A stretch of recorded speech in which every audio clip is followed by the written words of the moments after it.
मंत्री छगनराव भुजबळ साहेब म्हणाले की मराठ्यांना कदाचित माझा इतिहास माहिती नाही। कोण म्हणलं तुमचा इतिहास माहित नाही?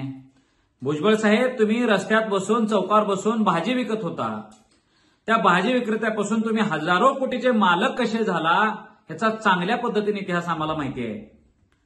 भुजबळ साहेब, तुम्हाला बाळासाहेब ठाकरेंनी रस्त्यावरचा उचलून नगरसेवक केला, आमदार केला, मुंबईचा महापौर केला। त्या बाळासाहेब ठाकरेंच्या विरोधात टी बाळू म्हणून तुम्ही किती खालच्या पद्धतीनं टीका करत होता हा इतिहास आम्हाला चांगल्या पद्धतीनं माहिती आहे। बाळासाहेब ठाकरेंच्या पासून निघाल्यानंतर तुम्हाला शिवसैनिक मारतील, ठोकतील म्हणून तुम्ही जेव्हा घाबरून पळून फिरला होता त्यावेळेला तुमच्या शरीराचं रक्षण करण्याची जबाबदारी धाराशिवचे ढाण्या वाघ पद्मसिंह पाटलांनी घेतलेली होती। त्यांच्या आश्रयाखाली तुम्ही होता आणि किती दिवस होता हा इतिहास आम्हाला चांगल्या पद्धतीने माहिती आहे।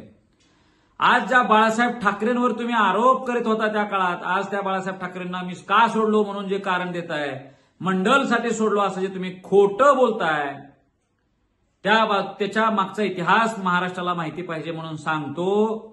ज्यावेळेस मंडल आयोग आला होता, मंडलवाले आंदोलन करत होते, हे भुजबळ साहेब मंडलवाल्यांच्या बाजूला जाऊन बसलेले होते आणि मंडलवाल्यांच्या विरोधात रस्त्यावर गोमूत्र शिंपडलेले हे छगनराव भुजबळ आज म्हणतायत की मी बाळासाहेब ठाकरेंना ओबीसी आरक्षणासाठी सोडलो। काय भुजबळ साहेब, तुम्ही काय सांगताय?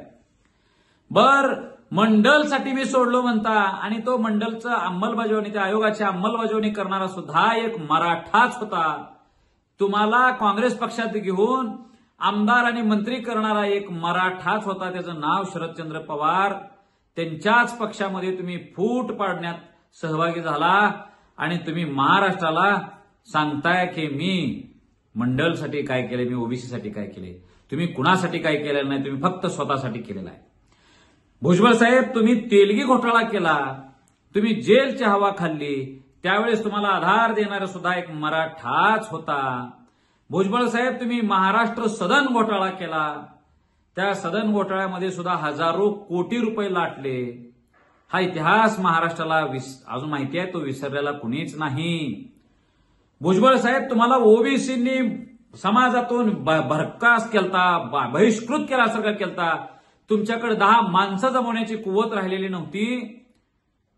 तुम्ही भ्रष्ट म्हणून महाराष्ट्रात जेव्हा सिद्ध झालेला होता मफलर किंग भुजबळ साहेब, तुम्हाला पुनर्जीवन सुद्धा मराठ्यांनीच दिलेलं आहे। मराठ्यांच्या ह्या आंदोलनानेच तुम्ही पुनर्जीवित झालेला आहात। ज्या मराठ्यांनी तुमच्यासाठी एवढं काय केलं, आज त्यांची लेकरं 94ला हिरावलेला हक्क मागण्यासाठी रस्त्यावर आहेत। तुम्ही ह्या जातीच्या विरोधात दररोज सभा घ्यायलाय, पण ठीक आहे, तुम्ही आज जे ओबीसींचा मसिहा म्हणून पुढे यायला लागलाय ह्याच्यावर न कळत उपकार सुद्धा ह्या मराठ्यांच्या पोरांचे आहेत। भुजबळ साहेब, हा इतिहास महाराष्ट्राला नक्कीच माहिती आहे। छगनराव भुजबळ साहेब, तुम्ही किती जरी बोलला की मी असा आहे मी तसा आहे, तुम्ही ओबीसींचे मसिहा नाहीत। अरे, तुम्ही ओबीसींसाठी काढलेला एक GR महाराष्ट्राला सांगा, मी तुमची नोकरी करेन।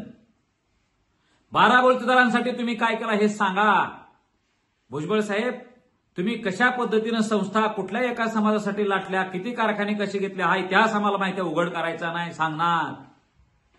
भुजबळ साहेब, तुम्ही जे करू शकला नाही तशा अनेक महामंडळ करून घेणारा हा मराठ्यांचा योगेश केदार होता आणि ते करून देणारा मुख्यमंत्री म्हणून राहिलेला एकनाथ शिंदे हे सुद्धा मराठे होते। तुम्ही सगळं हे विसरताय, तुमचा इतिहास सगळा माहिती आहे। फक्त आज तुम्ही तुमची हरवलेली पब्लिसिटी पुन्हा एकदा पुनर्प्रस्थापित करायला लागलेला आहे आणि मराठ्यांच्या विरोधात करताय, ओबीसींची दिशाभूल करून करायला लागलाय। हा इतिहास नक्की कळल।